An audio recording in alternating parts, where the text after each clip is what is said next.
কিছুদিন আগে যখন সরকার হকারদের অস্থায়ী দোকানপাট ভেঙে ফেলছিল, তখন ঢাকার মানুষ বা শহরের মানুষজন খুব খুশি হয়েছিল। তারা ভেবেছিল হয়তো হকারদেরকে নির্মূল করা হচ্ছে। কিন্তু কিছুদিন পরেই সরকার যখন হকার কার্ড ঘোষণা করে এবং হকারদের দোকান স্থাপন করার জন্য রাস্তায় দাগ কেটে দেয়, তখন মানুষকে খুব বেশি হতাশ করে। তার ফলশ্রুতিতে এখন একটা মুভমেন্ট দেখা দিয়েছে যে শহর থেকে হকার হটাও, শহর বাঁচাও। কারণ হকাররা যখন রাস্তায় দোকান বসায়, তখন কিন্তু রাস্তা সংকুচিত হয়ে যায় এবং যান চলাচল ব্যাহত হয়, যার ফলে এক স্থান থেকে অন্য স্থানে আমাদের যেতে বা যাতায়াত করতে অনেক বেশি সময় ব্যয় হয়।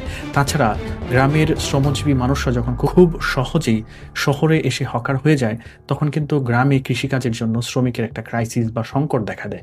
এর ফলে শ্রমিক পাওয়া যায় না এবং শ্রমিকের মূল্য বৃদ্ধি পায়, যার ফলে কিন্তু কৃষিকাজের বা কৃষকের একটা নির্দিষ্ট ফসল উৎপাদনে খরচা কিন্তু বেড়ে যায়। সেটা কিন্তু আলটিমেটলি শহরের মানুষের পকেট থেকে যাচ্ছে। সেক্ষেত্রে আপনার কাছে কি মনে হয়, শহর থেকে হকার নির্মূল করা উচিত নাকি হকারদের পুনর্বাসনের মধ্য দিয়ে একটা নির্দিষ্ট ব্যবস্থাপনায় আনা উচিত? কমেন্টে জানাবেন। ধন্যবাদ।